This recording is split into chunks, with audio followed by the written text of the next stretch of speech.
সমাজের দুর্দশাগ্রস্ত মানুষ কষ্ট পায়।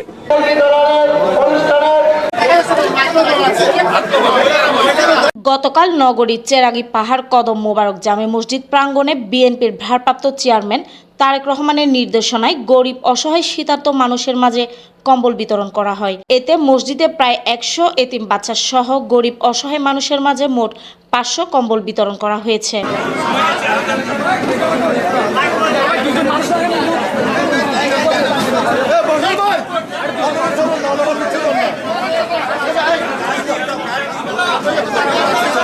কোতোয়ালী থানা বিএনপির সাবেক সাংগঠনিক সম্পাদক নাজমুল হোসেন ফিরোজের সঞ্চালনায় অনুষ্ঠানে প্রধান অতিথি হিসেবে উপস্থিত ছিলেন চট্টগ্রাম মহানগর বিএনপির সাবেক সাধারণ সম্পাদক আবুল হাশেম বক্কর, মহানগর বিএনপির যুগ্ম আহ্বায়ক হারুন জামান, ইয়াসিন চৌধুরী লিটন এবং আহমদুল আলম চৌধুরী রাসেল। অনুষ্ঠানে প্রধান অতিথি চট্টগ্রাম পোস্টকে দেয়া তার বক্তব্যে জানান, তারেক রহমানের নির্দেশনায় সমাজের গরিব অসহায় সুবিধা বঞ্চিত মানুষের পাশে তারা সব সময় বিভিন্ন সামাজিক কাজকর্মের মধ্য দিয়ে পাশে ছিলেন, আছেন এবং সামনেও থাকবেন। তো আমাদের নেতা এই যে ভারপ্রাপ্ত চেয়ারম্যান জনাব তারেক রহমান নির্দেশনা আছে যে সমাজের সুবিধা বঞ্চিত মানুষের মাঝে বিভিন্ন কম্বল, শীত সামগ্রী বিতরণ, জাতীয় অনেক সময় অনেক প্রাকৃতিক দুর্যোগ নেমে আসে,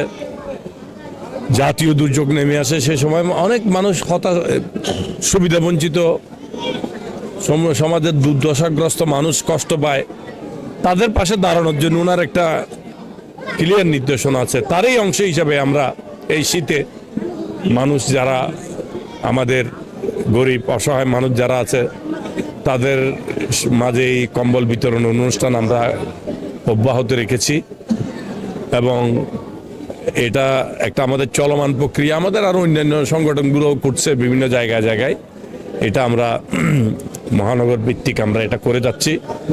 এটা চলমান প্রক্রিয়া, এটা চলতে থাকবে। আমরা যতদিন শীত থাকবে বিভিন্ন ওয়ার্ডে কম্বল বিতরণ কর্মসূচি চলবে এবং শুধু নট অনলি কম্বল, এরপরে রমজান আসবে, রমজান যখন আসবে আমরা এই যে ইফতার সামগ্রী বিতরণ করব বা ঈদের সময় আমরা ঈদ সামগ্রী বিতরণ করি, এগুলো আমাদের আছে। যখন ক্ষমতায় ছিল তখনও আমাদের করেছি, যখন ক্ষমতায় ছিল না তখনও করেছি, এখনও আমরা ক্ষমতায় নেই। আমাদের গরিব অসহায় সমাজের মাঝে মানুষের মাঝে পাশে থাকার আমাদের প্রচেষ্টা সবসময় অব্যাহত থাকবে ইনশাআল্লাহ। শামীম আফরিন, চট্টগ্রাম পোস্ট।